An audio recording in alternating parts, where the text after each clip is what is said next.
one lecture, but I'll be actually traveling to India in between this camp, so I don't know how bad the jet lag is going to be. So I'll see if the jet lag is not too bad, then I might. If the organizers are okay with it, then I might actually be able to. Okay, okay. Okay, I'll give a. Okay, cool. So one person is not that familiar with them. Oh, so I'm in the US right now. Yeah, I was trying to go back to India. Yeah, it's early morning for me right now. I mean, maybe not in absolute terms, but yeah. Okay, my Discord is fucking up a little. I'll try to join in.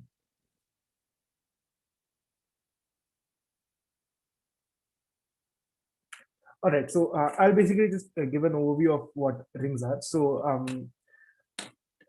rings in general are a class of objects which transcend what the notion of it's essentially an abstraction of the idea of what integers are, real numbers are, z mod 6z and all these things. So essentially a ring is something that has an addition and a multiplication, and all that additivity, I mean distributivity, closure, everything just works fine. There are negatives and yeah, so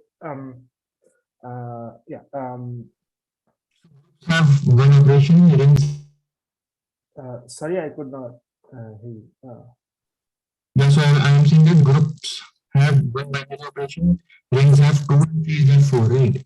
Uh, Like, so, so rings have two operations. Groups have just one operation. So in groups, you can only add or multiply based on whatever you set your operation as. And in rings, you can add and multiply.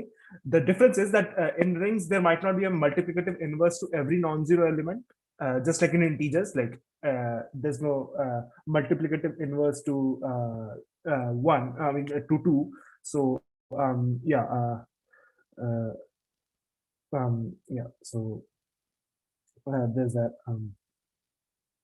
Yeah, just a second. I'm just trying to figure out how to. And what about additive inverse? Yeah, so under addition, the ring will be a group. I'll be only talking about commutative rings. Like everything is just commutative here. I'm not going to. Yeah, so the thing is, I'm actually trying to log in from my tab as well, and the Discord on my tab is fucking off. I don't know for whatever reason. Uh, can you quickly email me the Zoom link? That would be great. Yeah, sorry about this. Yes.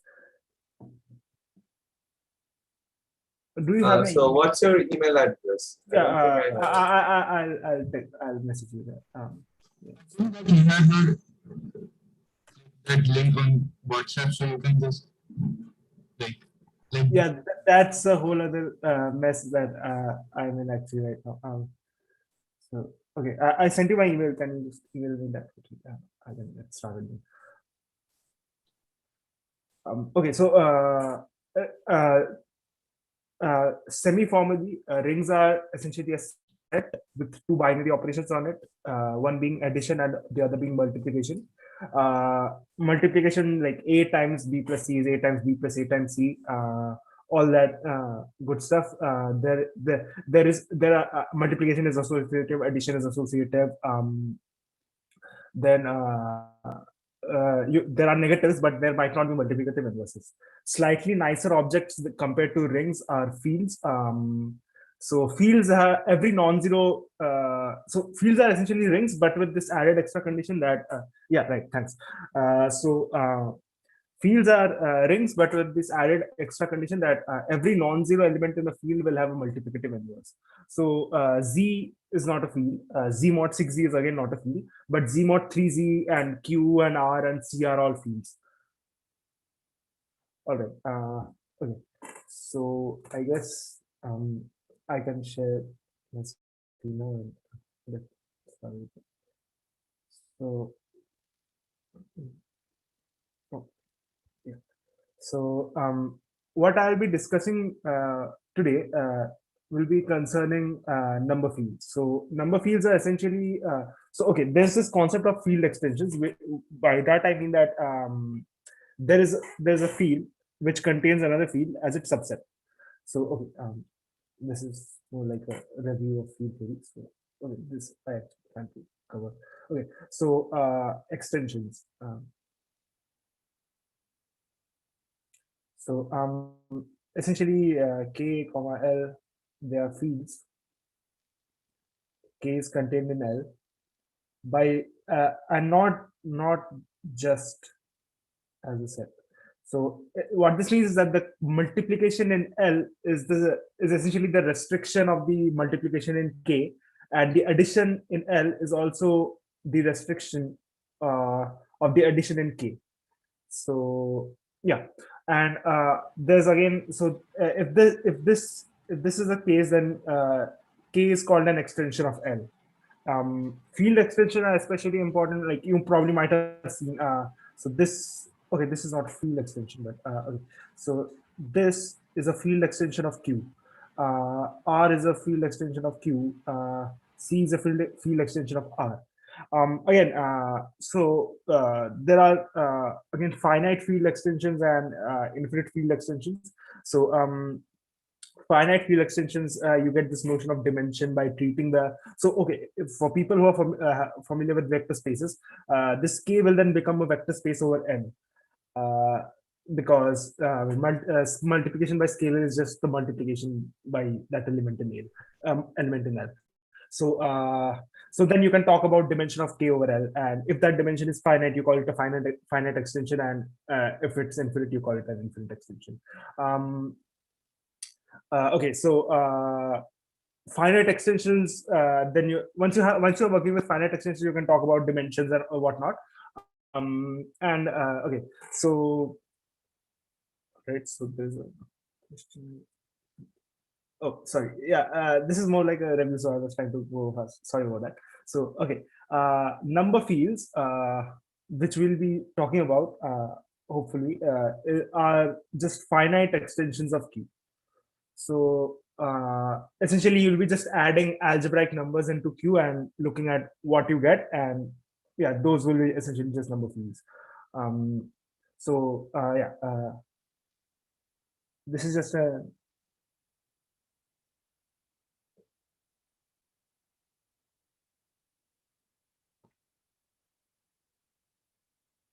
So okay, now comes the notion of algebraic. So okay, ring of integers. So so you have your K number field, and you denote by OK the ring of integers in K. What this ring of integers means is alpha in K such that alpha is integral over Z. So essentially, you will be looking at all the algebraic integers inside of K, and and that will form a subring. Hopefully, this is a result most people are. What does it mean by saying alpha is integral over Z? So alpha is integral over Z is the same as alpha being an algebraic integer, which by that I mean that alpha is the root of a monic polynomial with integer coefficients. So I don't know if you have seen this result before, but given a rational number, if it is one of the roots of a monic polynomial with integer coefficients, then it has to be an integer in itself. So okay. Another way to phrase that. Sorry, what?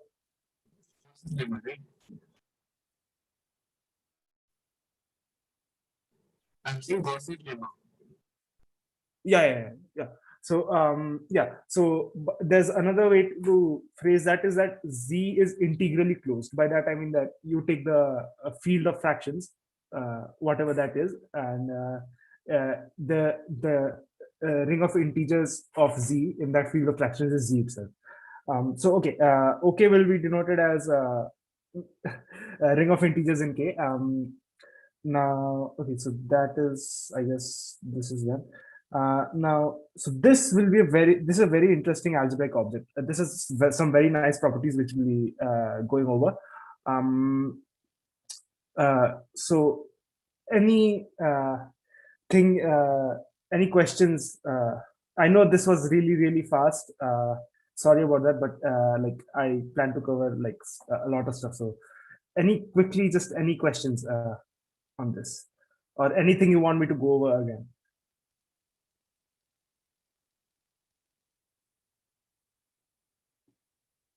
Yeah. No, sir. So field extensions are essentially, so you have a field with its own addition and multiplication. You have another field with its own addition and multiplication.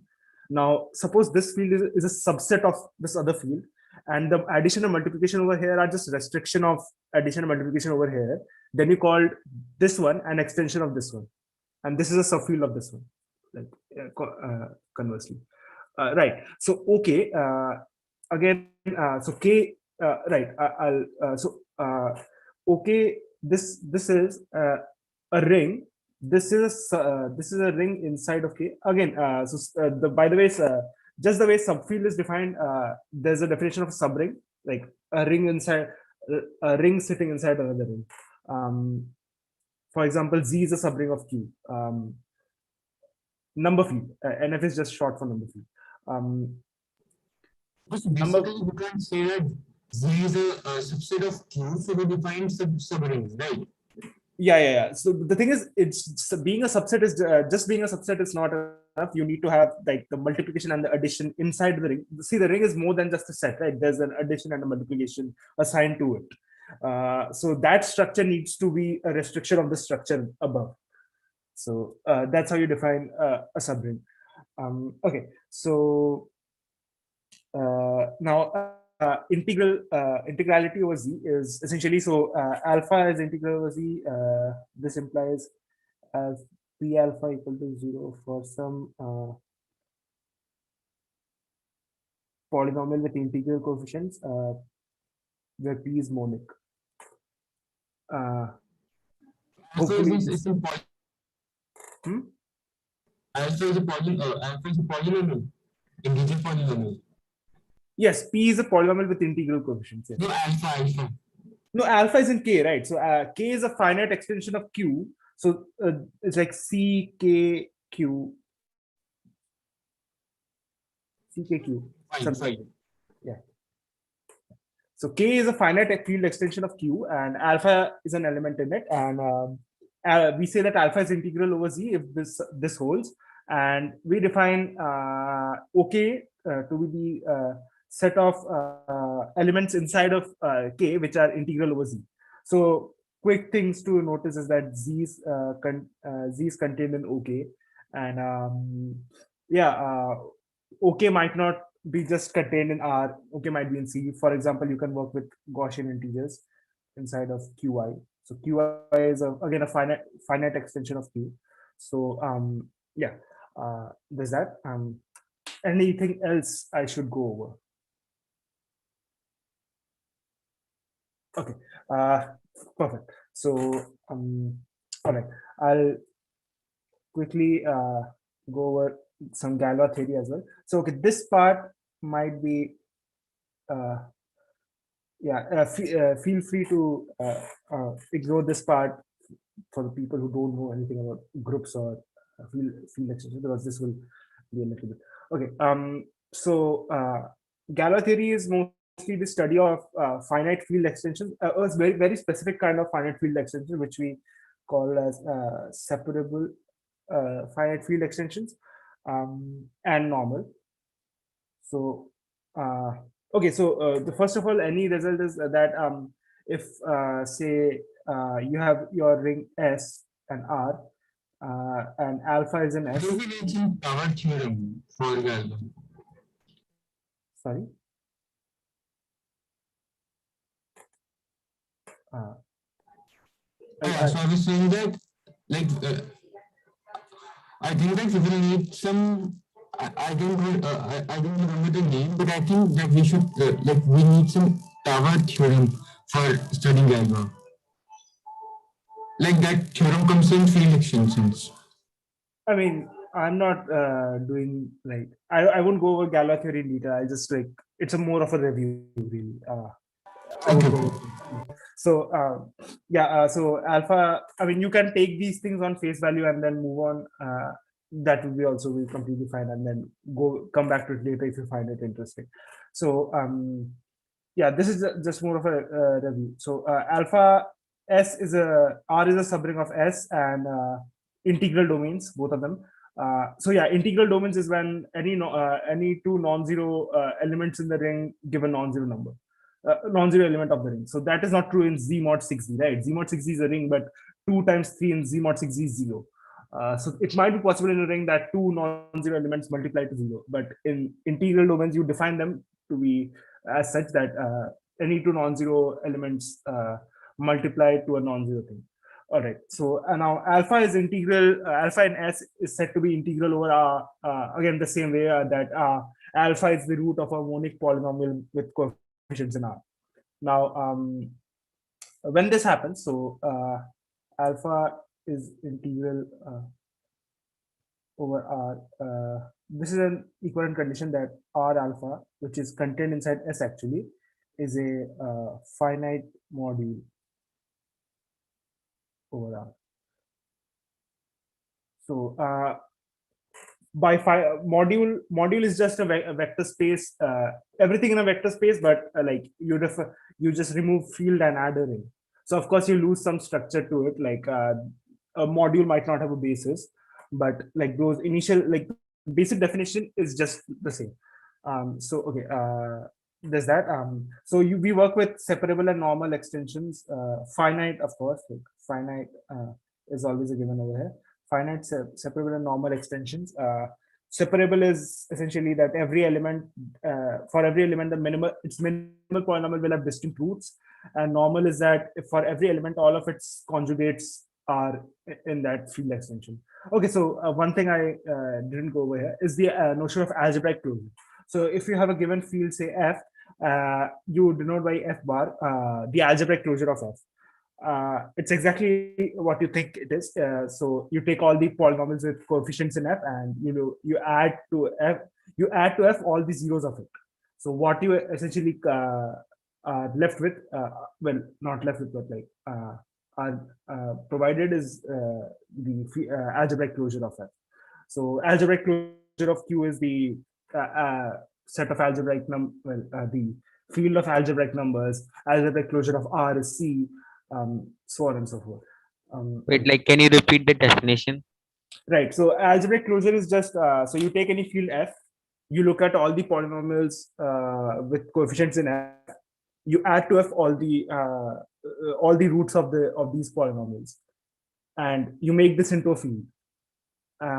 So whatever you get is the algebraic closure of F. Now this is a theorem that every field has an algebraic closure. So I mean, the fields that we'll be bothering with, it will be kind of easy to see why they have an algebraic closure. Sir, I didn't get like we define algebraic closure in some way. So, what does it mean to have a theorem which is saying that every field has algebraic closure? Like we are So defining it. right. So the thing is, it might not exist, right? So the thing is, I mean, you are adding roots, and then you're creating a field. But the thing is, how do you know that the thing that you get will be a field, right? Also, I mean, it's kind of vague, right? Like, thing is, how do you to get a field? You need to define addition. You need to define multiplication. So, how do you go about doing that? Those are the things that you will need to actually work through in the proof. So typically you have Q inside of C, right? And C is an algebraically closed field, fundamental theorem of algebra. So you will be kind of looking at all the algebraic numbers inside of C, and then proving that they form a field, just to show the case for Q. So So basically, does that mean like field closure means including the roots of polynomials whose coefficients is in F? yeah. So Okay. algebraic closure is just a field extension in which every polynomial with coefficients in f splits into linear factors. So I think that fundamental theorem of algebra is just a consequence of this. Well, fundamental theorem of algebra states that C is an algebraically closed field, or the algebraic closure of C is C itself. Oh, okay. See, So, sir, could you please write the theorem you said about closure field this? like the theorem is that every field has an algebraic closure. That's it. I mean, there's not like much to. And what was algebraic closure? What algebraic He closure? explained it 3 times. It's okay. Yeah, I'm sorry. I'm going over this a lot faster than I should, but the thing is, I plan to cover a whole lot of other stuff. So, okay. So, algebraic closure is a field extension, and it's the smallest, quote unquote, smallest field extension, such that every polynomial which has coefficients in f just splits into linear factors. So just how you have x square plus 1 is a polynomial with coefficients in q, right? But when you look it over in qi, I being root over minus 1, this polynomial is not irreducible anymore in qi. It splits at x minus I times x plus I. So when you actually, so this is a very nice motivation behind why we need to look at field extensions. So when you look at polynomials over f, by polynomials over f, I mean polynomials with coefficients in f, irreducible polynomials in f, you want them to factorize over something. So you synthetically add roots of these polynomials to f, and you basically just like look at this polynomial over that field extension, and of course it factors and reduces to something else. So yeah, that's the motivation behind working with field extensions. Okay, so Gala theory. So separable is just like, yeah, minimal polynomial having distinct roots. Normal is all the, so once you go to algebraic closure, you can talk about conjugates. So if k over L is a field extension, alpha is in k, then all the conjugates of alpha should also be in k. So I can talk about so okay, q root 2 over q is a normal extension, but cube root of 2 over q is not a normal extension because omega, like e power 2 pi I by 3, is not over here. So omega times cube root of 2 won't be inside this extension, but it's a conjugate of cube root of 2. So yeah. I think we should extend it to q of till q of I or something. Yeah. So yeah, you'll have to do something like that. Like the thing is, you can always work with algebraic closures. So there will always be a normal closure, which is like the least field extension, which makes it normal. So yeah, so that's how you start with Gala theory. And separable is something. Sir, could you repeat this cube root of 2 thing? So q cube root of 2 is not a normal extension over q, although it is separable. So why is it normal? Because if there, so omega cube root 2 and omega cube root of 2 are conjugates, and if they were supposed, so if it were normal, then this would be an element inside of the field, but omega is not an element inside the field, so it cannot be. Yeah, I'm really sorry, but I think yeah, this lecture assumes a little bit of prerequisites. Yeah. I wanted to do something more along the side of like people who have been doing algebra for a while. So yeah, sorry about that. So coming back to Gala theory. So now people who are familiar with ring homomorphisms, field automorphisms. So okay, K over L is again a finite separable normal field extension. Okay. Now what we do is you can then once you have all these, you can talk about, so every field auto. So now you have K, L, and L bar. So L bar is the algebraic closure.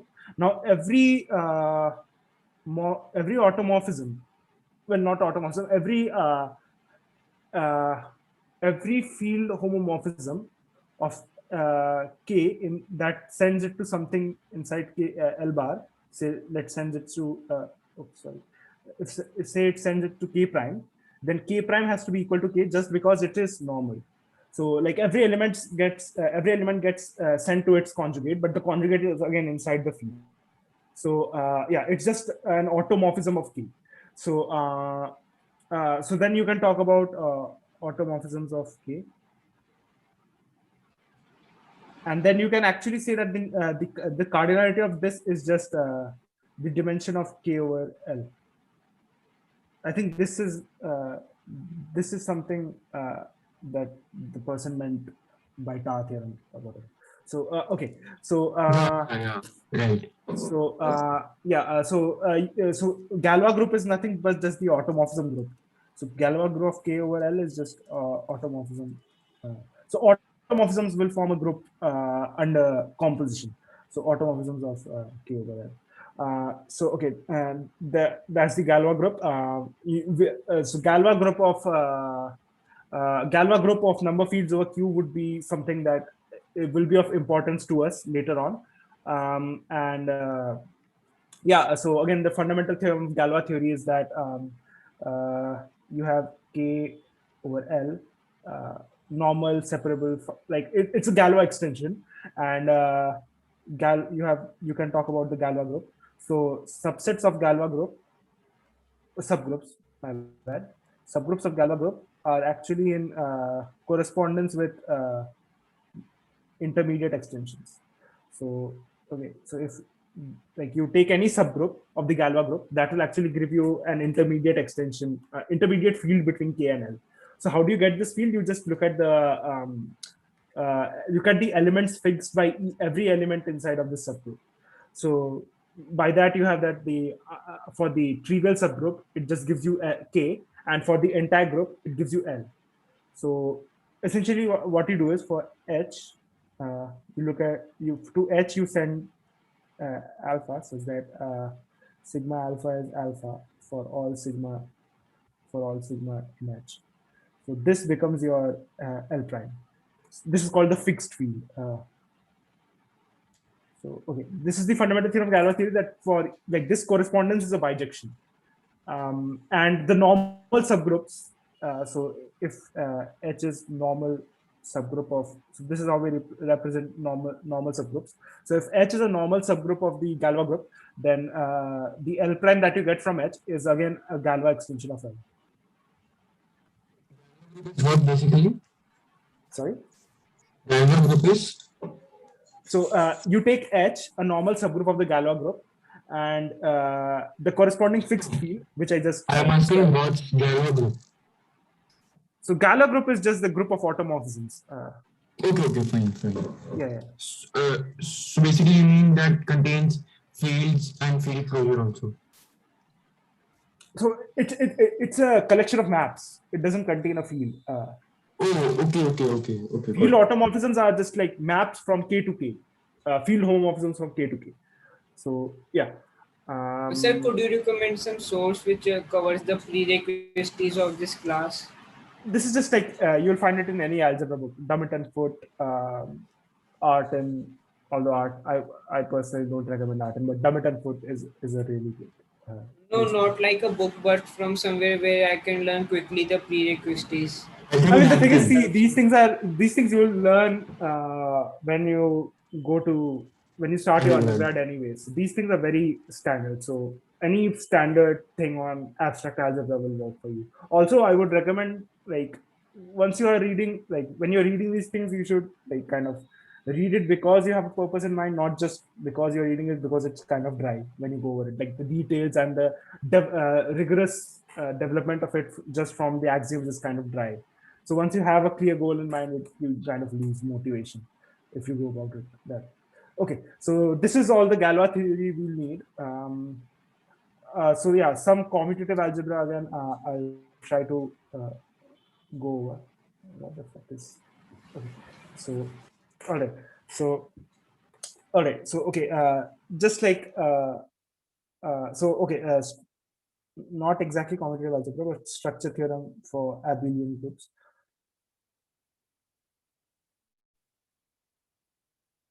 So you have G, which is finitely generated. finitely generated abelian group.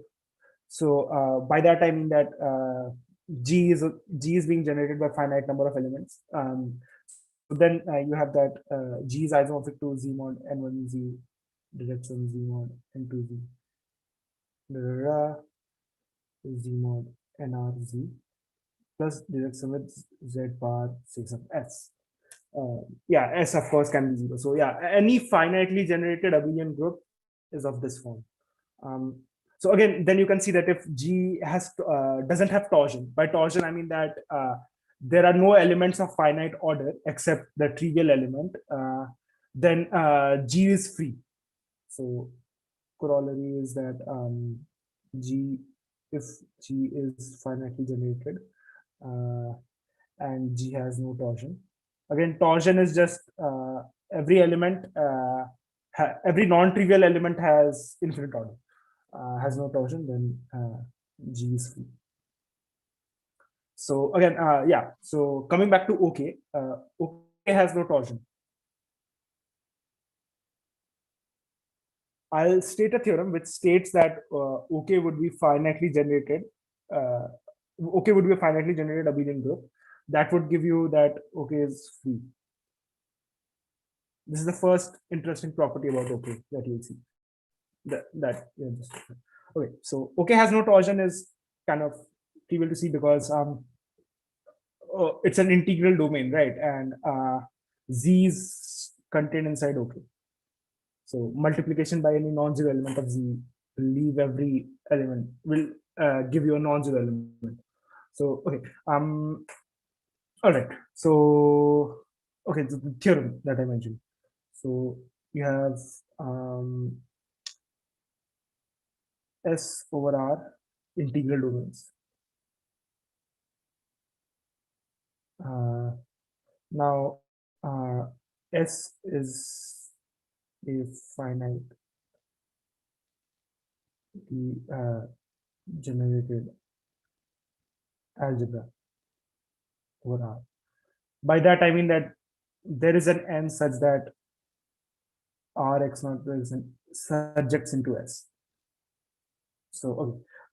Now S, so S be a finitely generated algebra over R. You look at OR, integral closure of R in S. Then OR is a finitely generated module over R. So you can apply this to K. So K contains Z, and K, every element of Z is obviously like Z. Okay, not. Oops. Yeah, that is. I need to rephrase this a little bit. Okay. S is a finite. Sorry.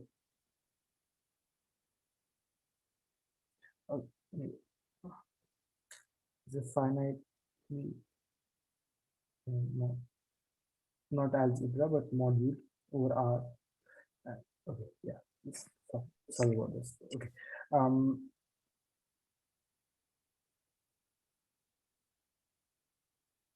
So you have KL, you have some ring R. So these are field extensions, finite field extensions. OR is integral closure of R in K. The theorem is that OR is a finite module over R. Yeah, so you just apply it to K over Q, and Z is contained inside Q. So integral closure of Z in K would be a finitely generated module of Z, ergo like equivalent to abelian group. Okay, so there we are. So yeah, hopefully this is fine. Okay, so now so number fields are nice, but not too nice. So like these are these will behave like integers, but not exactly like integers. So anyway, so okay, so And now essentially I'll try to show that. Okay, so Z we know to be a UFD, right? Like unique factorization domain. So every element in Z can be factored into primes. By primes, I mean that if P divides AB, then P divides A or P divides B. So that's the general Whatever you definition of said. prime. General. Sorry, what? Can you just repeat what have you said for last 2 minutes? Yeah. So essentially, OK, this ring of integers inside of K is a very nice ring. It's something which we'll call a Dedekind domain, but it's not, and it's really really close to Z in terms of how it behaves, but it's not exactly like Z. By that I mean that it's more often than not it won't be a UFD. So by UFD, UFD is essentially unique factorization domain. So integers, like every integer can be uniquely factorized into products of primes, right? So that's what a UFD is. Like in general, in any ring, you define a prime element P, like P is an element in the ring in the integral domain. Like from here on, it's mostly integral domains. So P is your element in the ring. P is said to be prime if P divides AB implies P divides A or P divides B for all A and B in the ring. So yeah, so that's the definition of prime for a general arbitrary integral domain. And you'll see that not for like it's not true everywhere that this OK will be a UFD. So the first example is Z root 6. I think I'll just look this up really quickly. So okay, the rings that are so okay. So quick review of like what ring of integers are for like general field extension, like not general but like very specific field extensions of Q. So you look at Qi. So try to show that the ring of field extension is Zi. And for Q root 2, again, the ring of integers is Z root 2. In general, for Q root D, where D is an integer, the ring of integers is Z root D if D is not congruent to 1 mod 4. And it's Z1 plus root D by 2. Otherwise, like if it's congruent to 1 mod 4. Okay. Okay, so. Is D an integer? Sorry? D is an integer. D. Yeah, D is an integer. Yeah, we are looking at what we call quadratic extensions of Q by like dimension 2 extensions of Q. So we are adding a root of an integer or equivalently like a rational number, non-zero rational number. So root over P by adding root over P by Q is the same as adding root over PQ. So you just add the root of an integer to Q, and you look at you get a finite field extension, and you just look at the ring of integers inside the finite field extensions. Sorry? I'm saying that rotation that Q of root D will be reals. Sorry, I couldn't hear what you said. I know to explain now. I got it. So I heard the word real. So Qi is not real. Like D can be negative. So I was saying that Q of root D. Yeah. So K is yes. K is exactly Q root D. Yes. You're right. Yeah. So okay. So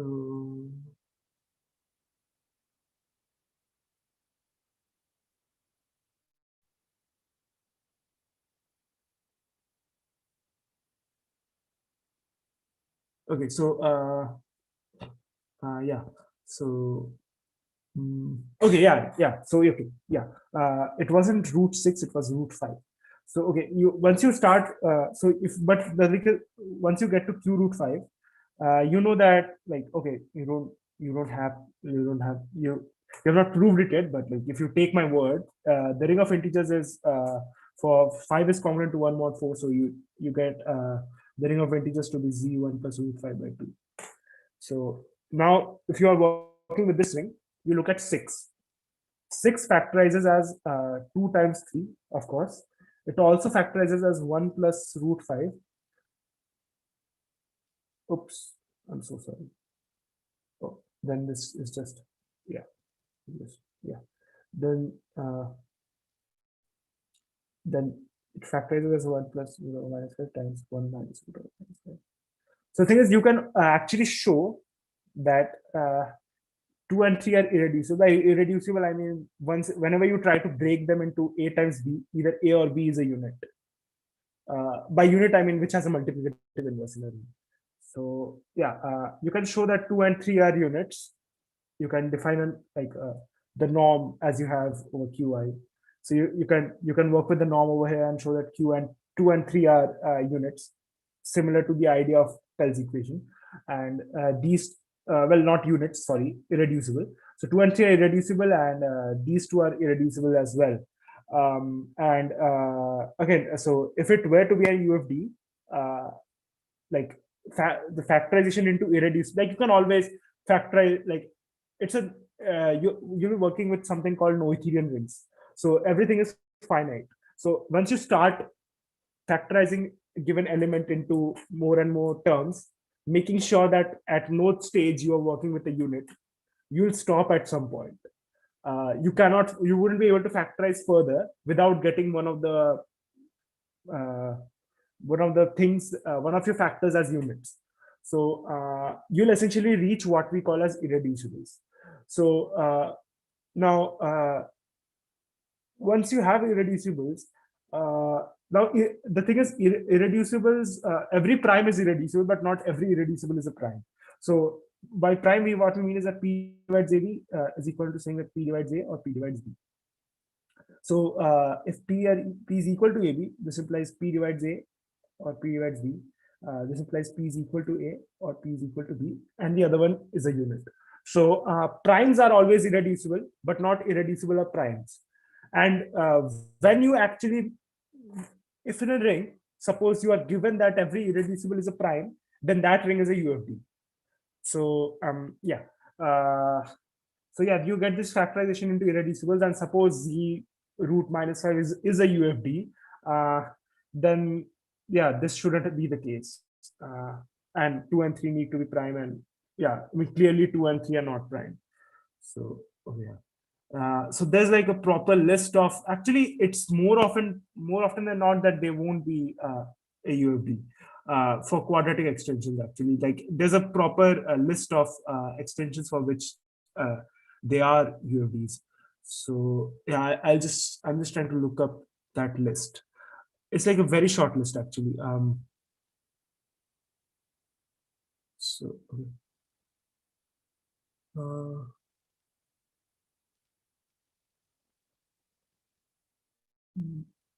right. So yeah, another example is Z root minus 6. Again, you can look at 6 as root minus 6 times root minus 6 and minus 2 times 3. Or Z root minus 10. You can look at 14 over here. So that's 2 times 7 and 2 plus root minus 10 times 2 minus root minus 10. Okay. Right. So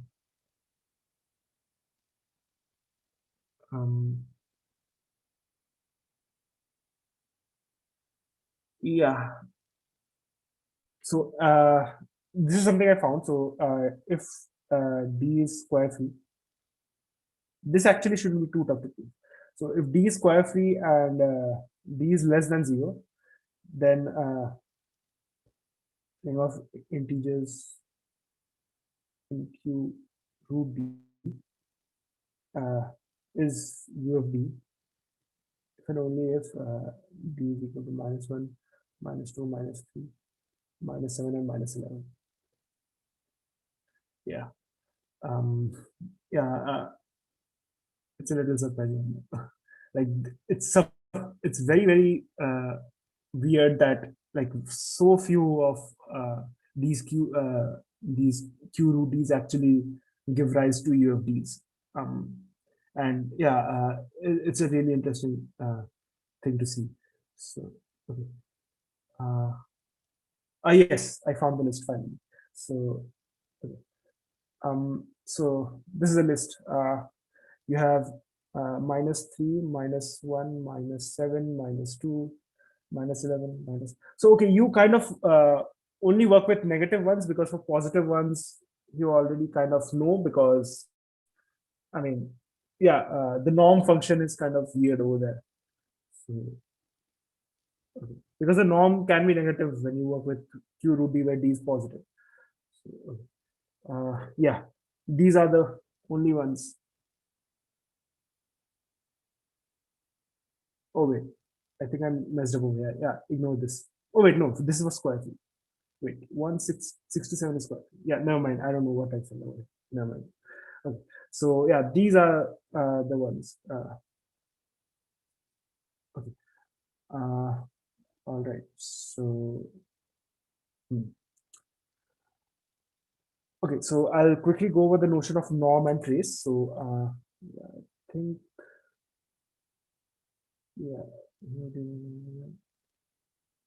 yeah, norm and determinant. Yes. So well, discriminant. Anyway, so you have k. So this is true. This is a notion for general finite field extensions. So you have k over L. You take an alpha in k, and suppose this sits inside the algebraic closure of L. Then you define norm of k over L alpha to be product of sigma alpha. Well, you can just take this to Gala. Well, you don't actually need Gala. Right. Sigma belongs to automorphisms. Yeah. The way you define norm in for Qi, so the only automorphisms are basically I going to I, which is the identity automorphism, and I going to minus I. So you have your A plus Bi that gets sent to either A plus Bi or A minus Bi. So once you take the product, you get A square plus B square, and that's the this is the extension of that concept. So yeah, that's how you define norm in a more abstract setting. Okay, so yeah, so there's this norm, and there are some results. I mean, you won't need it, but like I feel like it's worth mentioning. So if you have MKL field extensions, not necessarily Galois, norm of you can take them to be Galois actually. Yeah, for words. Yeah, actually just take them to be Galois. So M and K are Galois extensions over there. So norm of M over K alpha. Alpha isn't K. It's just norm of K over L alpha power to be this. Yeah, it's an easy exercise, but yeah, just worth mentioning this. Okay, so yeah, now I'll talk about, now we are entering more into proper number field stuff. So okay, so what was I trying to mention? Yeah, discriminant. Yes, so discriminant. Right. So you have your k. So we'll fix q now, and k will be a dimension n extension of q, and you take n elements in k. You define discriminant of alpha 1 through alpha n to be the determinant of this matrix.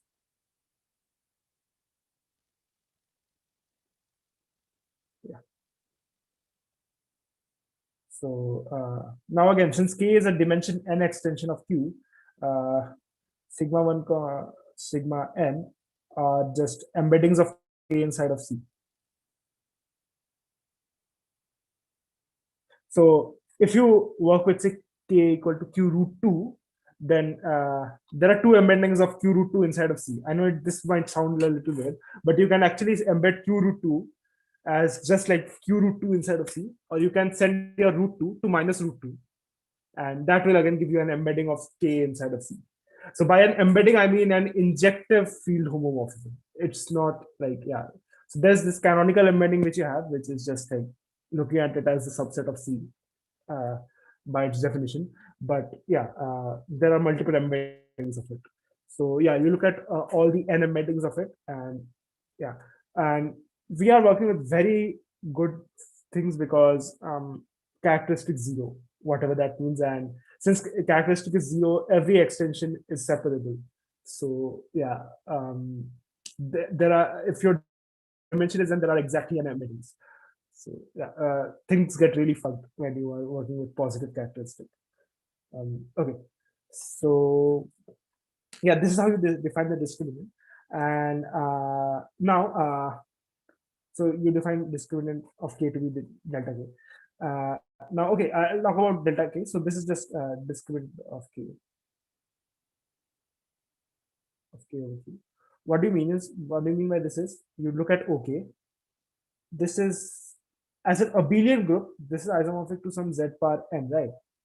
So okay, now z power s, we don't know what this s is yet, but we know that OK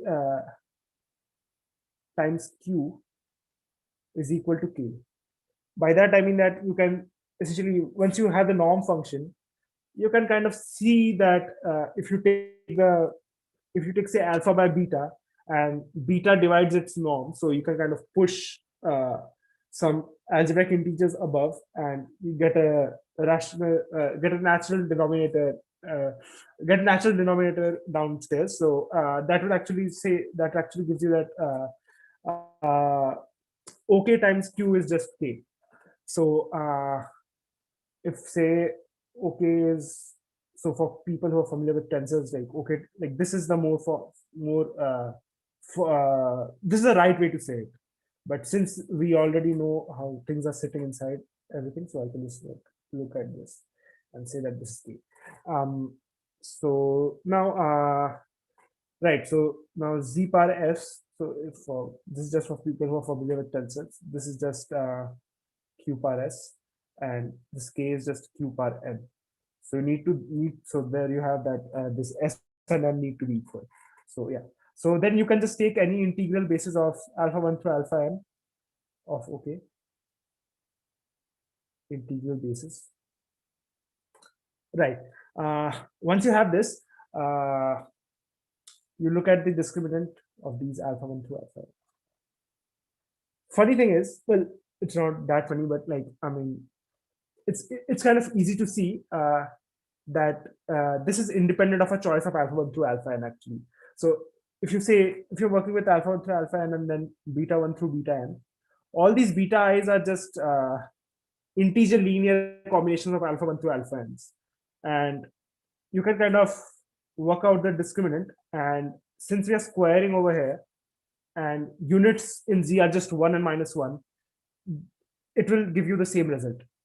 So this is how you define the discriminant of a field extension, of a finite field extension, of a number field, discriminant of a number field. So okay, we'll see why this discriminant is important, and that's a very big theorem and a very interesting theorem when we discuss ramification, whatever that is. Yeah, I know I went over this super quickly, and I apologize for that again. But any questions?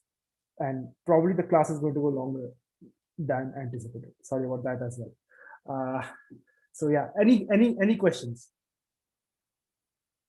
Anything you want me to go over again? Feel free.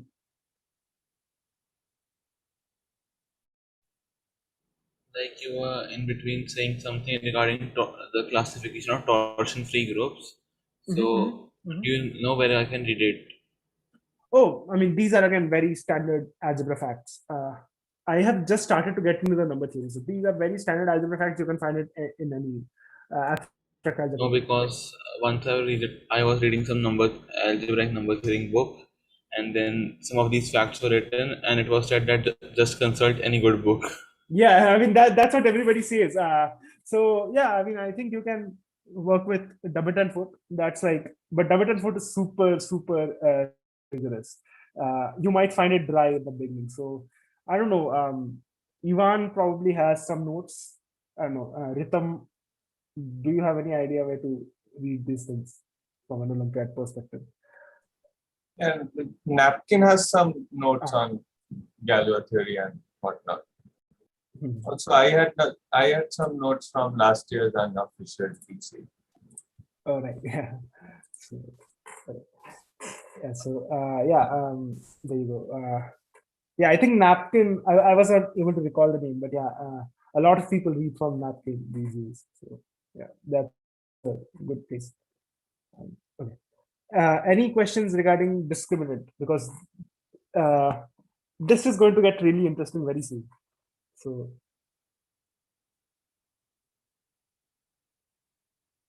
okay, I'm just so okay, finally we went over this. Yeah.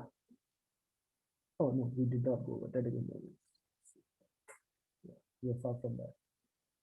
We'll work. We'll get to this, and this is where you'll see why they are so interesting. Like, what does the discriminant signify? How should I think of it? So okay, discriminant is just something that you're working with. Discriminant is just something that you assign to a number field. And I'll show you why discriminant is super interesting. So okay, ah, okay. So this is theorem. So you have k over q number field, right? And remember, we did not assume it to be Galois. Just assuring people that we just look at embeddings and those might not be automorphisms. That's completely fine. So you look at a number field, with number field, and this is a theorem. I don't recall the proof, and the proof is not really interesting, but the theorem statement is, and it's really useful. So okay is a subset of okay. So yeah, k is say okay. So number field of dimension n, specifying that. So k have the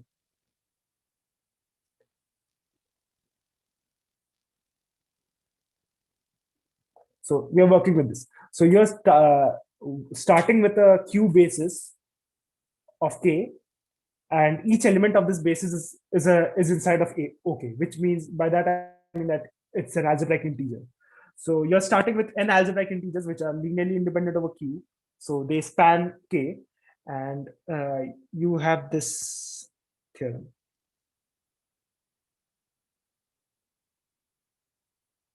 So okay is just, so it would be really nice, right, that if say okay had this sort of form, okay to be say z alpha, it's really nice, it's really tacked, and this ring is very easy to work with. But the thing is, when you go, like we saw in dimension 2 that this was the case, but once you go to higher and higher dimensions, so you could start working with q root 2 root 3 and more and more. So once you start going to higher and higher dimensions, the calculations for these okay become tougher and tougher, as you can already guess. So and more often than not, they don't look like this, and it's and things become really nice when actually, like the things that we care about, which I'll talk about in the next thing that I'll talk about. Things become super nice when okay looks like this, but it doesn't. So that makes life a little bit interesting. So yeah, okay. So when if okay looks like this, then you have one alpha power n minus one instead of these. So well, if you have alpha to be an algebraic, so okay, if k is q alpha, primitive element theorem, and you can uh, multiply large enough positive integer to alpha to make it into an algebraic integer, then you have that this is inside of okay, and these form a q basis. Then you have that okay is contained inside this, where m1 through mn are integers, and d divides mi square for all I. And d is equal to discriminant of alpha 1 through alpha.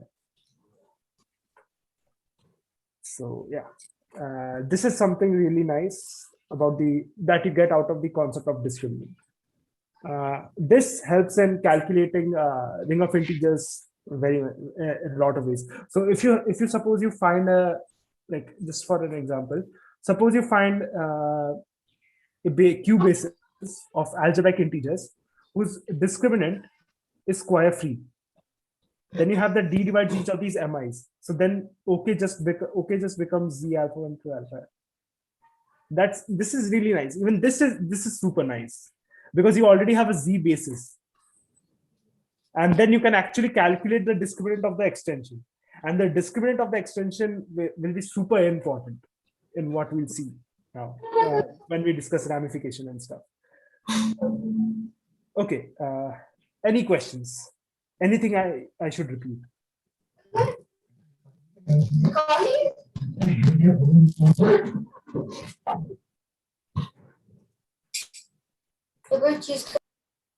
Sorry. Okay. Anyway, moving on. So, okay. Yeah. Now we are getting to the interesting part. Okay. So, yeah, I need to include this. So, okay. We don't have UFD, sadly.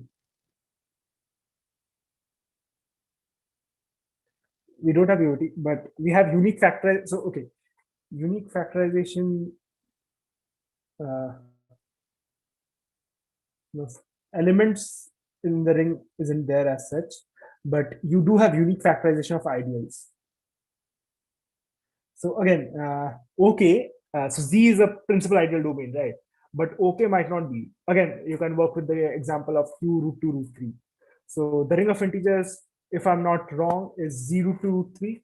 And over here, like, it's not a principal ideal domain because you can just work with the ideal generated by root 2 and root 3.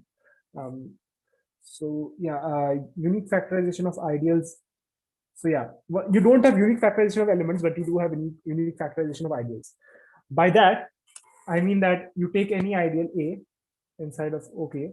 So you take an ideal. So okay, ideal of a ring is just a subset of a ring that is closed under addition and random multiplication by any other element. So 2Z inside of Z is an ideal because it's closed under multiplication, like every two elements inside this subset.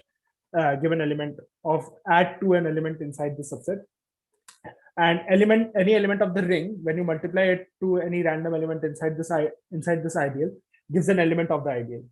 So yeah, ideals again are super important when you are going into ring theory and algebra and so on and so forth. So yeah, ideals will be our main concern from now on. So yeah, you take an ideal inside of OK, and yeah, A is not equal to 0. Then A can be uniquely expressed as P1 power E1 dot PR power ER, where PIs are prime ideals. By prime ideal, I mean again, AB belongs to P if and only if A belongs to P or B belongs to P. Now the thing is, this definitely implies this because closure under random multiplication, but this might not necessarily imply this. So you'll see this in Z mod 6Z. You have 2, like the ideal generated by 2, and you have the ideal generated by 3. Now, and you have the ideal generated by 0. Oh, not.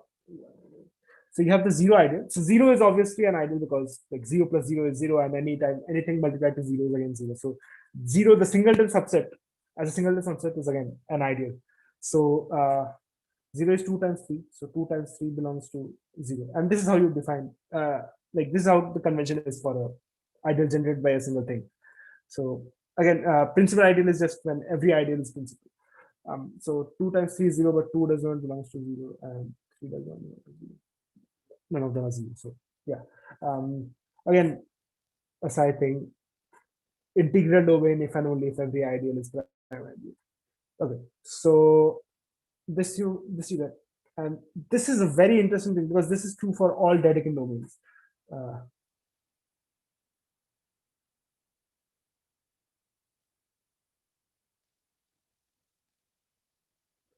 So yeah, you take any ideal and you just you have a unique factorization of that into prime ideals.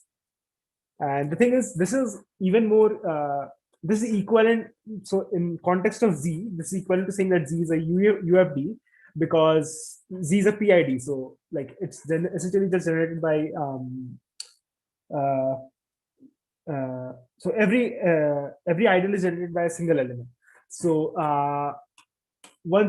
so stating the UFD property of Z in terms of ideals is even is much better, because you can then, like, once you work with the ideal generated by F and minus F are the same, right? So the ideal generated by F and the ideal generated by minus F are the same. So saying that every ideal in Z has a unique factorization into product of prime ideals is a very concrete way of saying. I feel like it's a more compact way of saying that Z is a UFD. So yeah, given any principal ideal domain, and which is a Dedekind domain, you get that it's a UFD. But yeah, well, PIDs are UFDs anyway. So yeah, never mind that. Okay. So yeah, I don't know why I said that. Never mind. So okay, so these are general.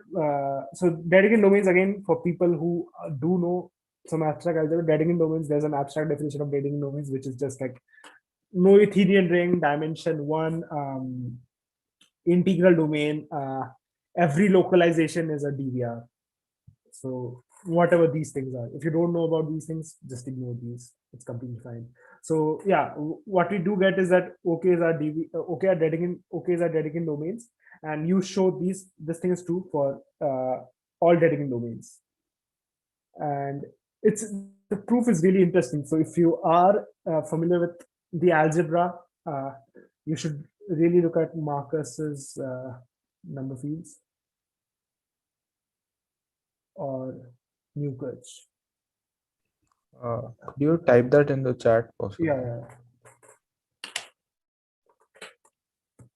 I don't remember what Newkirch's book is called, but Marcus's one is called Number Fields. Yeah, you guys are experts in LibGen, and also I wouldn't even bother telling you how to get it. So.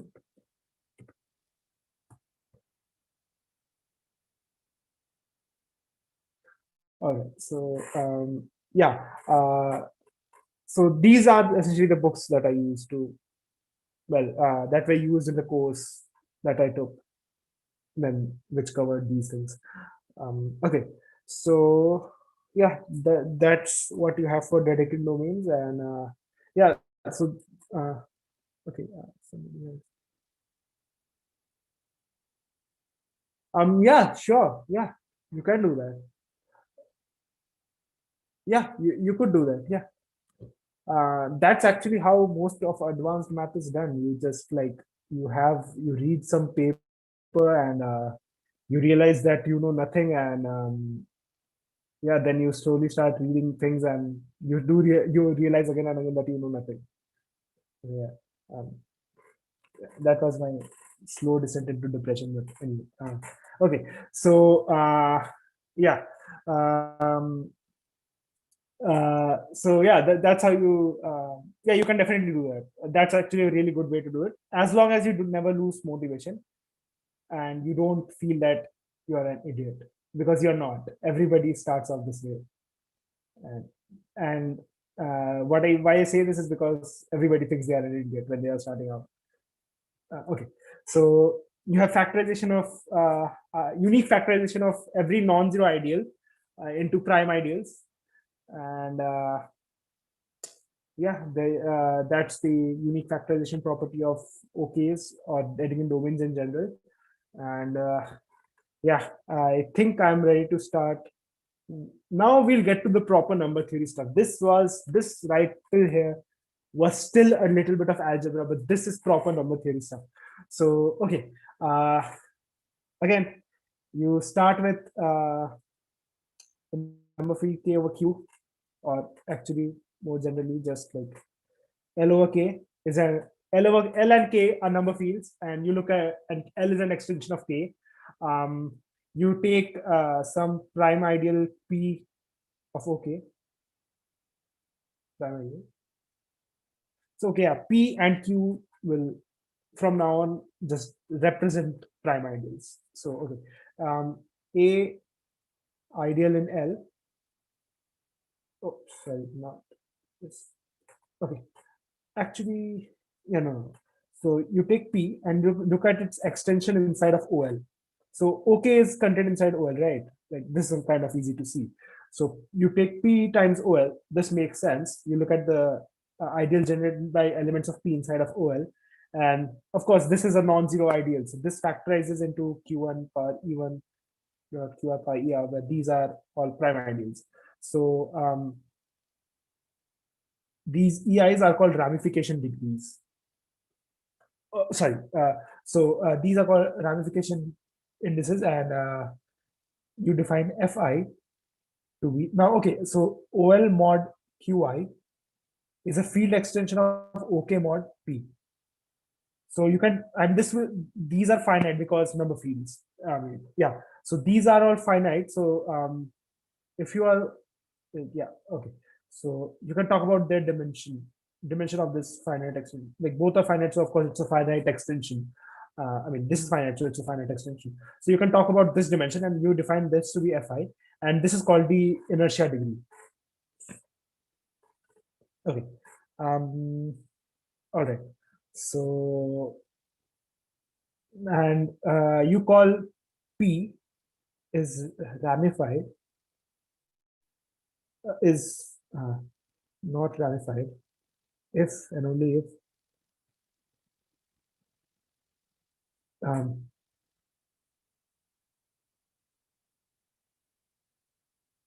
so yeah, this is something that you get. I mean, this is something that's the definition. Sorry. So definition of ramification is that you have an extension of number fields L over K. P is a prime ideal, or actually, for as a matter of fact, any ideal. I mean, let's just forget prime. Well, actually, sorry, let it be prime ideal. Once you know for prime ideals, you can know for any ideal because of factorization inside of OK. So you look at the extension of P inside of OL, and you factorize this into prime ideals inside of OL, and if it's a quote unquote square free factorization, you call it, you say that P is not ramified, and if there are higher powers appearing, you call P to be ramified. Now comes the really interesting result. So you have your K over Q. Actually, that's true for this will be true for any extension of number fields, not just Q. Like the base can be anything, but yeah, I'll just state it in terms of Q. So P divides del K. P belongs to Z prime. If and only if P ramifies. Okay.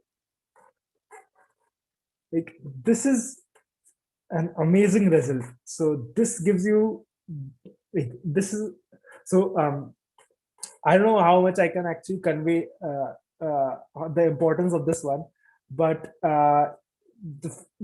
like factorizing these extensions give you a lot, like help you investigate a lot about the field extension and a lot of number theoretic properties about OK. And yeah, so once you have that, this happens, you know that only finitely many primes ramify, and you can calculate those primes precisely once you have the discriminant, and you can calculate the discriminant again, going back to that discussion. So yeah, a discriminant is really important, and this is the reason why. Okay, so yeah, now we get to some proper. So yeah, I'm very close to closing in. So okay, L over K be Galois extensions of number fields. G be the Galois. So yeah, L over K is a Galois extension. G is the Galois group of L over K. You take P prime ideal in OK, Q prime ideal in OL, and you define these things. So every element of the Galois thing. Now, since L is a Galois extension, every embedding is an automorphism, so it's essentially just an automorphism of OL as well, because integral elements will go to integral elements. So if you take Q and you apply sigma to it, well, OL to OL, you have a ring homomorphism sigma. So sigma Q, again, this becomes again a prime ideal because sigma is an automorphism. So sigma Q is a prime ideal of OL, and yeah, you define GQ, called the decomposition group, to be the elements of the Galois group that actually fix Q. Now the thing is, what you're working with the Galois group of L of over K, so it fixes every element in K. So every element sigma in G will fix P, but it will rearrange Q. So I'll actually show. Okay, I won't ruin this result. I'll actually properly build it up. So okay, this is how you define the decomposition group GQ, and this is how you define the the ideal. It's the now the thing is this GQ surjects onto this Galois group. So again, this is again a Galois extension because finite fields and yeah, finite fields, everything is separable and normal. So yeah, this becomes a this is finite because again number field. So this is a finite this is an extension of finite fields, and therefore Galois extension. You can talk about the Galois group of this, and every automorphism of this actually comes from of something like this. Well, if you work with elements of GQ, right? So it fixes Q or changes elements in OL. So it's essentially a map from it's essentially an automorphism of OL mod Q, right? So yeah, like sigma induces a map between OL mod Q to OL mod Q because it fixes Q. So once you view this, then you can actually prove that GQ surjects onto the Galois group of this, and the kernel of this map is defined as this, and this is something that you can actually chase down if you know the algebra. So this is how these ramification indices and inertia degrees appear.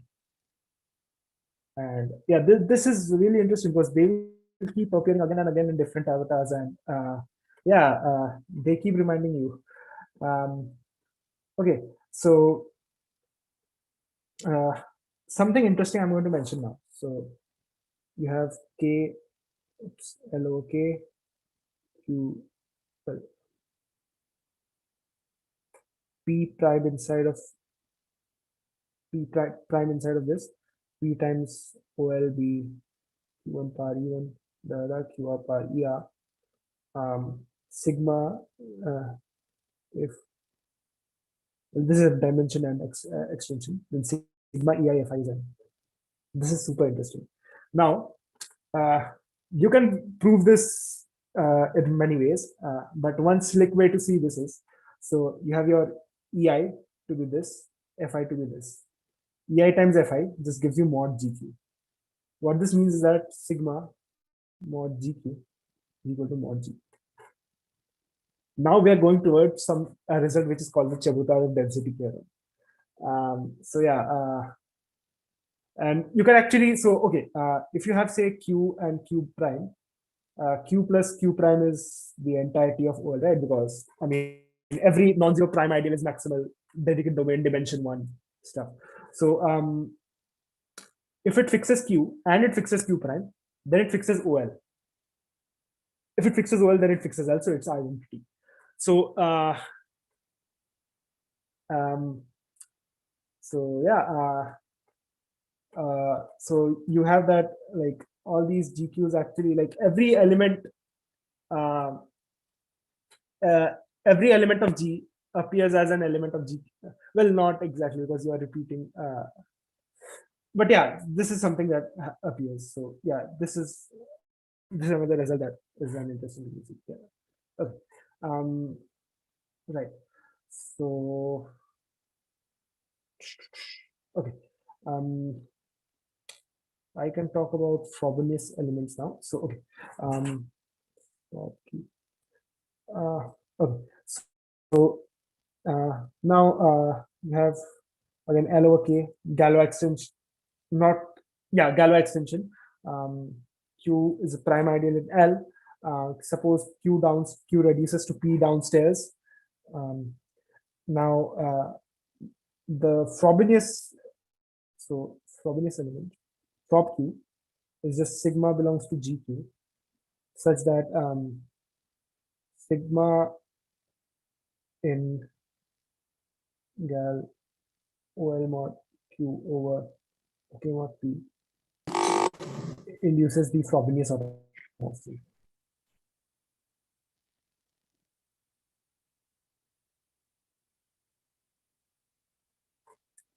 So the Frobenius automorphism is the power P map. So these are all, so yeah, if these are finite fields, so these have positive characteristics. So if the characteristic is P say, then the Frobenius automorphism makes sense. Like talking about the Frobenius automorphism makes sense.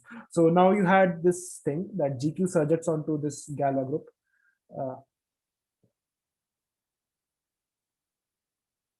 So you look at the Frobenius automorphism over here, and you look at its pre-images. So yeah, those are called the Frobenius elements of Q. The statement of Chebotarev density theorem is this. So you have L over K, Galois, like all the good stuff for each prime. So okay, now you fix your K and your P, and each Q in L above it. So yeah, this is the definition of that I went over. Each element of G, the Galois group, occurs as Frob Q for infinitely many Qs. A really powerful result.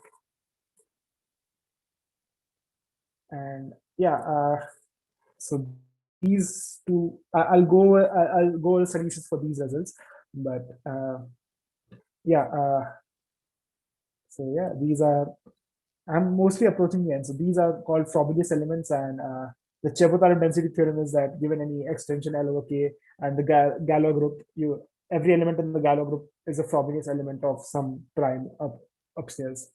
So yeah, and the thing is, once you know the algebra and once you know the statement of Chebotarev density theorem, you can kind of use it in terms of Olympiad context a lot, and at least I have seen it being used a lot, although I have personally never used it. Okay, I'll discuss this ideal class group. This is the last thing I'll discuss, and I move on to problems after this. So ideal class group. So we talked about multiplication of ideals, right? It's essentially like if you have A and B are ideals, then A times B is just finite sum of AI where AI belongs to A and BI belongs to B. So you can talk about product of ideals. So an ideal class group is kind of a measure of how far is our dedicated domain from being a principal ideal domain. So this is something that you have. So you have OK star, K star, and you can actually talk about fractional ideals. So fractional ideals are just like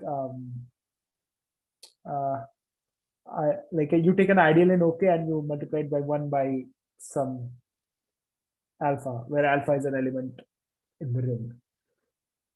So yeah, you kind of get ideals, like you scale your ideal down to something so that it is not exactly a subset of your ring anymore, but it is contained inside the total field of fractions.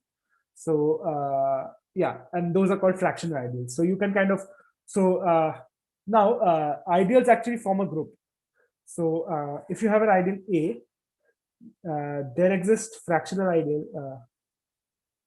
So yeah, right now I'll only be talking about fractional ideals.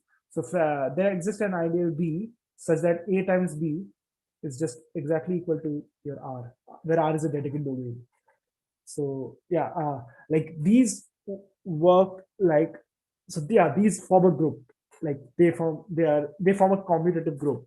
So for any ideal, you can find its multiplicative inverse, well, just inverse, because only you can just multiply. Every ideal you can factorize into prime powers, positive or negative. So yeah, so that's what the now okay. So ideals are forming a group. So you have your OK star going into K star. This is going into the group of ideals, and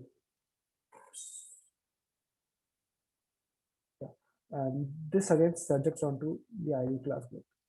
This is something which is called an exact sequence. Don't bother with that word if you don't know what that means. So you have your OK star element sitting inside of K star, and then again that goes into K star is just non-zero elements in K. OK star are units in OK. So yeah, these give you, so for any K in K star, you send it to the principal ideal generated by K.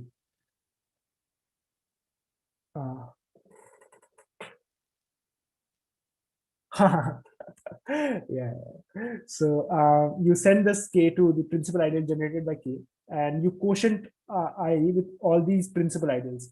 So ID is all the fractional ideals. Again, fractional ideals are again things of these form. 1 by alpha times A, where alpha is an element of the Dedekind domain and A is your ideal in your ring. So these are all fractional ideals, and these form a group as a, like, okay, non-zero.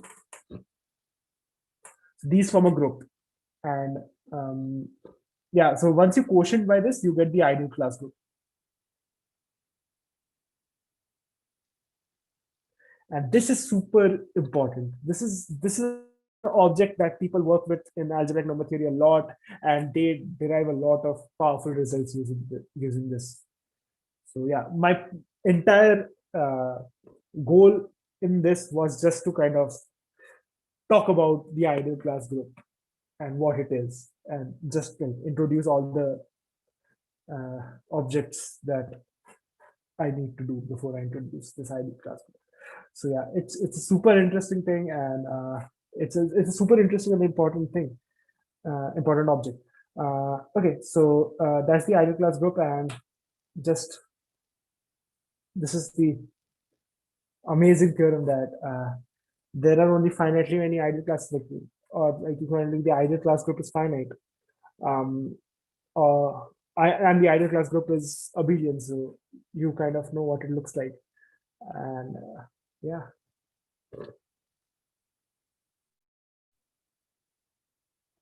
Yeah. So yeah, these are like two problems. Yeah, so this and this are two problems that I'll discuss now. Yeah, I'll actually kind of have to stop sharing the screen over here and share my laptop screen with you guys to actually discuss the solution of this. All right, so oops, I think I should have that open. Problems. No, but I'll actually have that open. That's fine. So, okay.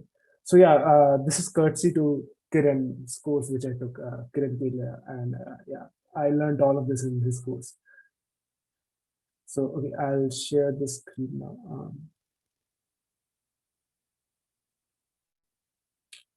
Okay, so this is his assignment, as you can see.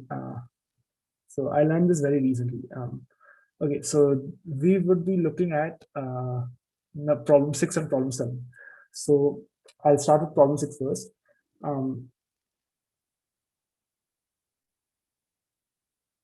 Okay, so okay, so number 6 is just like, yeah, I'll just let you guys have a look over it. So LOK is a extension of number fields with Galois closure M and Galois group G.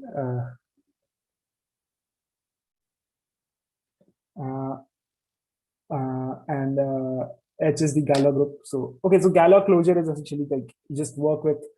So you look at all the Galois extensions that contain L, and you look at the smallest such, or you just take the intersection of all such Galois extensions, and you again get a Galois extension, and yeah. Okay, so that's how you define M, and once you have your M, you can define the Galois group. So this Galois group of M over L, again, fundamental theorem of Galois theory will give you a subgroup of L, of the Galois group of L over K. So again, okay, so you have your prime ideal in P in K, Q upstairs, show that the action of G, which is again the Galois group of M over L. So you have your three things over here, and Q is in M, P is down absolute in K, and the action of G on the prime ideals of M above P. So yeah, induces a bijection between the double coset space. And okay, yeah, I think it's better if I have the solution in front of me and discuss. Yeah, I think that would be better. Sorry about this, because I need to write it. So, yeah.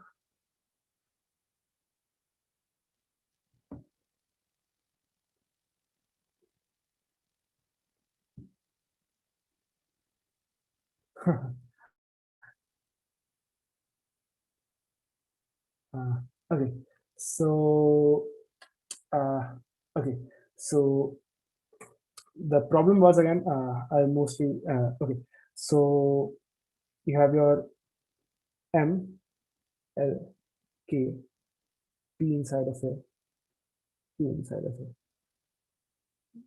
H equal to Gala group of, oh, oh, am I sharing my screen? Yeah, okay, hang on, I am. Okay, so H is your Gala group of M over L, which is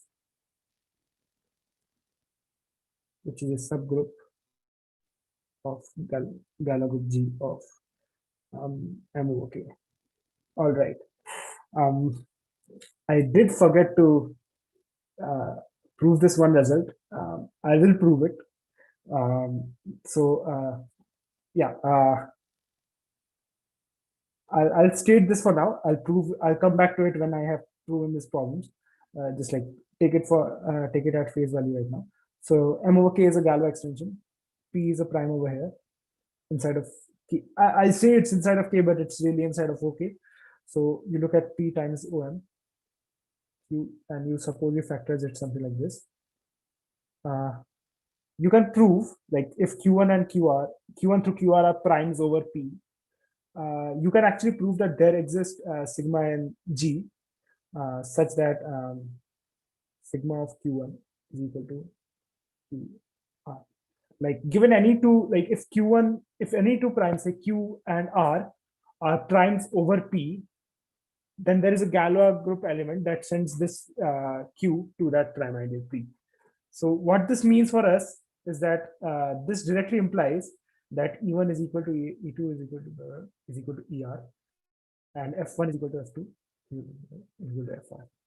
So factorizing prime ideals in Galois extensions gives you some really nice things. Like it's super nice. Inertia degree and ramification degrees are all the same. So that actually gives you that R times E times F is equal to N. So that actually gives you R once you know E and F. So yeah, I'll prove this. I'll properly prove this. Just take it at face value right now that there will be, like, basically the Galois group acts transitively on this set. Like, Galois group has an action on this set, of course. Like, it sends every Qi to some Qj, but the action is transitive actually. So okay, I'll go over this properly, but like assume this for now because it's important for the proof. So okay, so the first part was that to show that if Q is a prime in M over P, so that the action of G, prime ideas of M over P, induce a bijection between the double coset space. Right. So G has an action. So of course, like so now once you take GQ, the decomposition group, so you take any right coset. So this is again double coset space. What this is an extension of the coset spaces of over general non-abelian groups. So H G GQ is just equivalence classes. So you have G H GQ. So it's just like you have this equivalence relation with every G prime. That H is in H, G prime is in G. So yeah, so these are called double coset spaces. And again, so if you have, say, some G belongs to G, and you have some Q over here, so you send Q and you apply G to it, and you send it to GQ. Now you look at what is exactly fixed in this. So of course, if G belongs to GQ, then GQ is equal to G itself, and H belongs to H, capital H, then H fixes every element of L. So just a second. So yeah, so you kind of just define, so okay, S to be, okay, so you define S to be the set of like the prime ideals above P inside of M, well, inside of L, right? So this was inside of primes of L above P. So yeah, you look at this and you define this set map from this double coset space to S phi, where you send phi of GQ to be equal to GQ intersection. Yeah. So well, yeah, this will give you a prime inside of M, and you take its restriction to L, and you look at what it is. So again, I'll basically try to show that phi is well defined. Basically, that no matter what you multiply in the left, what you scale with left and right over here, it won't actually affect this. So yeah, if you multiply with GQ, it just remains the same. And if you multiply with H preserves, H will preserve this because it's inside of OL. So that's why H actually appears on the left hand side. Again, the surjectivity again follows from if you have an R, then there exists G belongs to G such that GQ is equal to R, then GQ is equal to R by your definition. So yeah, that's how we do it. But so yeah, this is really important. Okay, so there you have it. Okay, so there you have that. So yeah, there you have your part A that show that action of G on prime ideals of M above P induces a bijection between the double coset space and the set of, yeah. So okay, now we are supposed to show something like this. So P again is like the same. P does not ramify in M, but and we need to show that the inertia degree of this is equal to this. So, well, by this I mean the prime ideal associated with, which is just XQ. So, yeah, you can kind of start with observing that it's enough to show for X equal to E. So, because these numbers, right? Once you replace your Q with XQ, your H remains the same, but GQ actually turns into X inverse GQX. So, well, GX. So, okay, I'll write this down. So, G of XQ is equal to X inverse GQX. So, enough to show for X equal to E. So, what we need to show is that so now so prime associated to HGQ is just Q, and yeah, we could take R to be like the restriction of Q and L. So you have M, L, K, and you have Q over here. You take restriction R over here, and you have P downstairs. So okay, we need to show that inertia degree of Q is equal to this. So we need to show oops, F R over P is equal to GQ GQ intersection H. Yeah. So okay. Now, well, the idea is to observe this. So P does not ramify, right? So what you have is that f of, now, okay, you can directly show this. So f of Q of P is just f of R and f of R. This is just like the TAR theorem that somebody mentioned. So inertia degrees can be viewed as those dimension of that finite field extension, right? And so it's a tower of field extension as well. You have OK mod P downstairs, OL mod R in the middle and OM mod Q in above. So essentially that. So this implies now this thing. So E of Q over P is equal to 1 because P does not ramify. This implies FQ over P is equal to G. So this is then you have that mod GQ is equal to FQR and FRP. So all you need to show equivalently. So okay, reduce to showing that FQ over R is equal to mod of GQ mod at intersection H. Now the thing is, that is true. So that's just so okay. Now FQ over R, right? You have FQ over R. So you look at your M over L. This is a Galois extension of number fields. R is downstairs. You look at Q, and restriction of Q to L is R. So now again you apply that. So again, so P does not ramify in M. So P O M is just Q under QR, and so P O M actually factorizes as R O M times something, right? Because P O M is P times O L times O M, and P times O L is R times something times O M, which is just R times O M times something. So once you have that R, like this is a factor of a square free factorization. So this itself must be square free. So that means that R does not ramify. Oh shit. Okay. So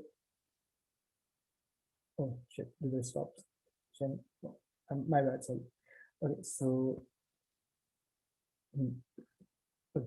So you have that R does not ramify.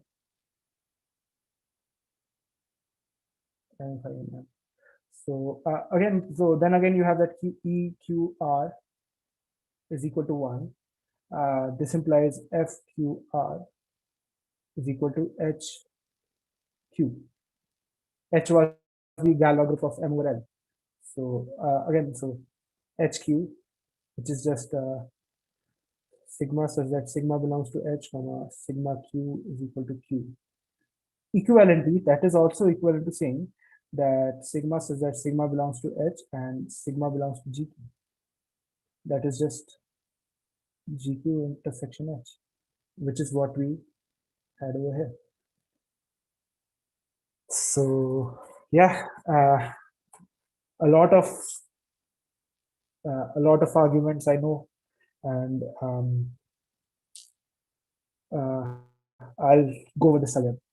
So the exercise was, first of all, to show the correspondence between the double coset space and the primes above.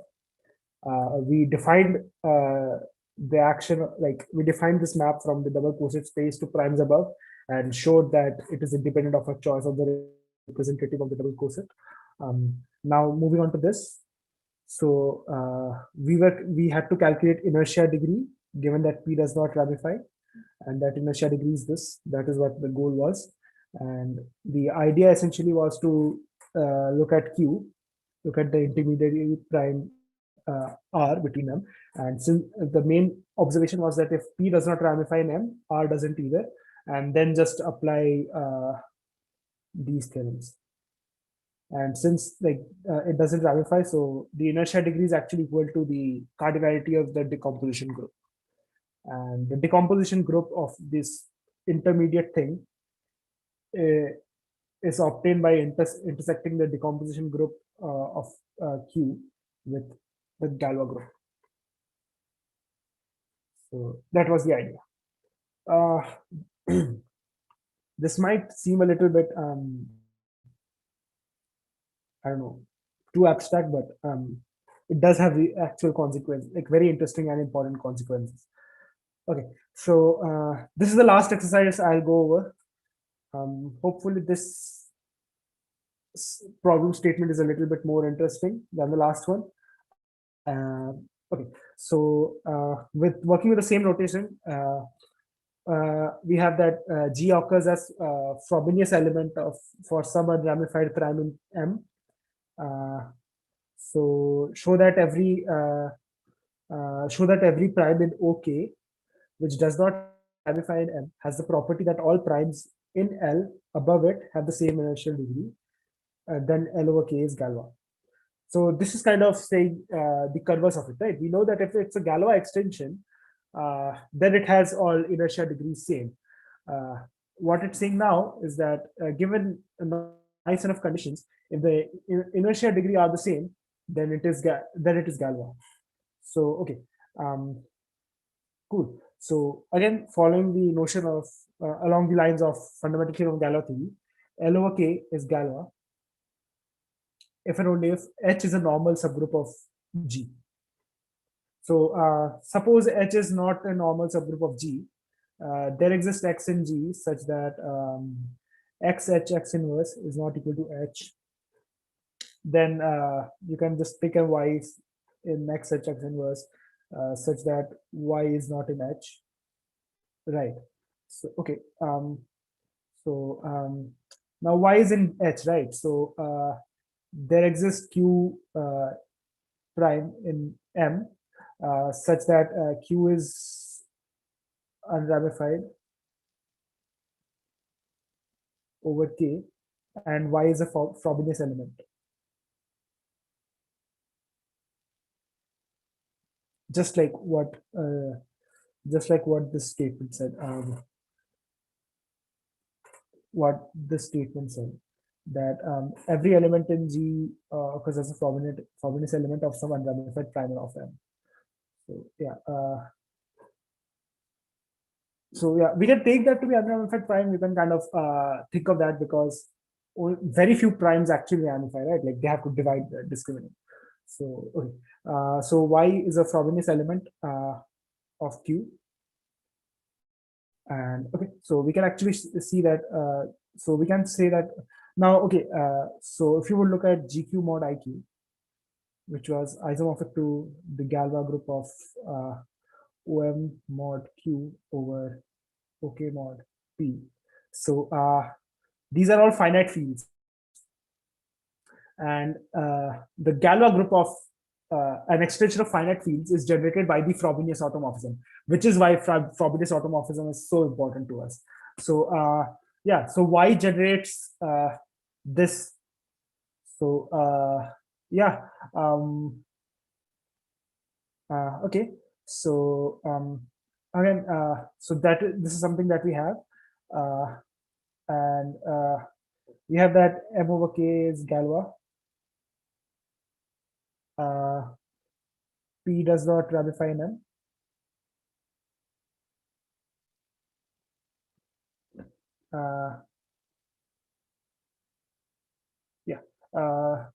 So again, this is because if Q has power 1, right? If Q is not ramified, then you can, like, as we saw over here, that all the ramification degrees are the same.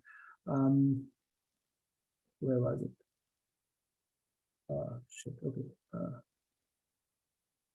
Was it here?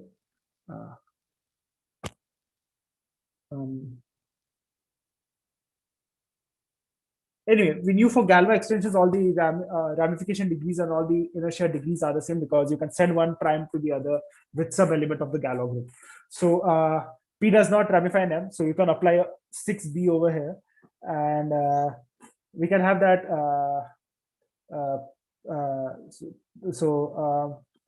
Okay, so we have that. So again, we have that GHQ and GX inverse GQ have same inertia degrees. This is again by not again, but like the hypothesis that was in the problem, that which does not so show that every prime in OK which does not ramify in M has the property that all the primes in L above it have the same inertia degree. So yeah, this is something that we have. So you are working with P, which does not ramify in M, it has the property that all the primes in L above it have the same inertial degree. So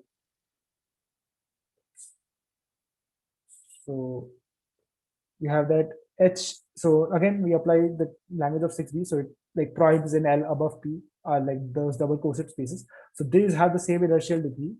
This implies that GQ intersection. So these inertial degrees are just equal to, as we saw, right? So again, now we have that GQ is equal to Y, like it's generated by Y, right?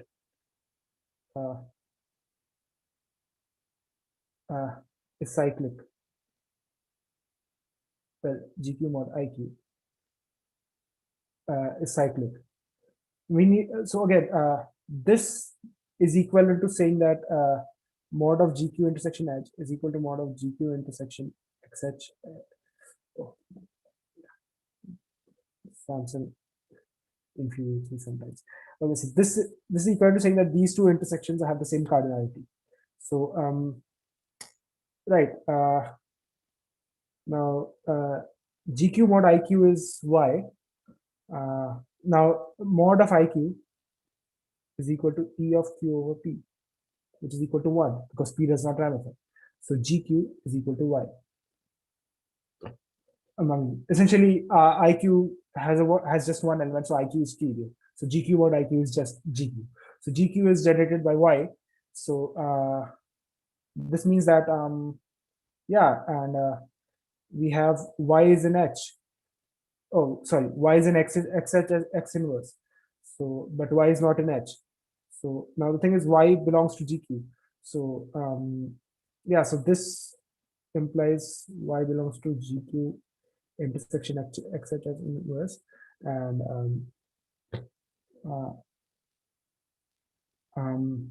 oh my bad, so sorry. So GQ is a cyclic group, right? GQ is cyclic. So any two subgroups of the same order will have to be the same subgroup. So yeah, mod of GQ. So yeah, this is where we are using that GQ is cyclic, and it's generated by Y. So this is the same as saying that GQ intersection H is equal to GQ intersection XH X inverse. So now this has Y. This does not have Y by hypothesis because Y is not in H. And there you have your contradiction.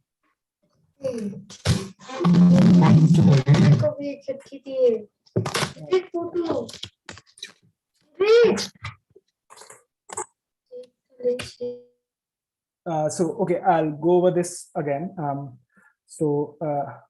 Okay, the idea was to use kind of 6B and to show that the extension is Galois. So okay, the idea starts with that the extension is Galois if and only if the Galois group of this is a normal subgroup of its Galois closure, well, of any Galois extension. So if it's not a normal subgroup, then you can find an element Y such that it's not an H. And then this Y, since it's a Frobenius element and there's no ramification going on, it's exactly equal to, it generates the decomposition group. That is how you start thinking, like that's the intuition behind it. So whenever you have that there is no ramification, this IQ becomes trivial. So the decomposition group is exactly equal to this Galois group, and the Frobenius element over here actually generates the decomposition group. So and the decomposition group in fact becomes cyclic again because Galois group of finite fields, they are generated by the Frobenius element, Frobenius automorphism. So yeah, the decomposition group becomes cyclic, and again by 6B you essentially reduce it to showing that these two are equal. I mean, well, not reduce it, you are given that these two are equal, and yeah, since it's a cyclic group, the cardinalities of two subgroups are equal if and only if the subgroups are the same. So yeah, you reduce it to showing that these two subgroups are the same, but you have that it's yeah, you have that you are explicitly finding an element on one side which is not an element on the other side, so they are not equal, and that's how you get a contradiction. That's how you say that. That's how you can conclude that it's a normal subgroup, and yeah, L over K is a Galois extension. Anything I should go over there? I'm so sorry for going all over this so quickly. I'm happy to repeat whatever part is necessary.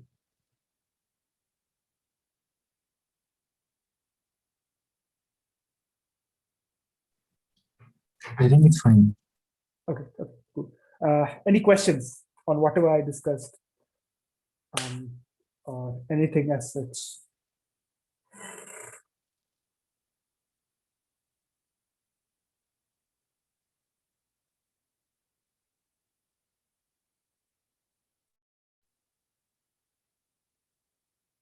Okay, so I guess people don't have much.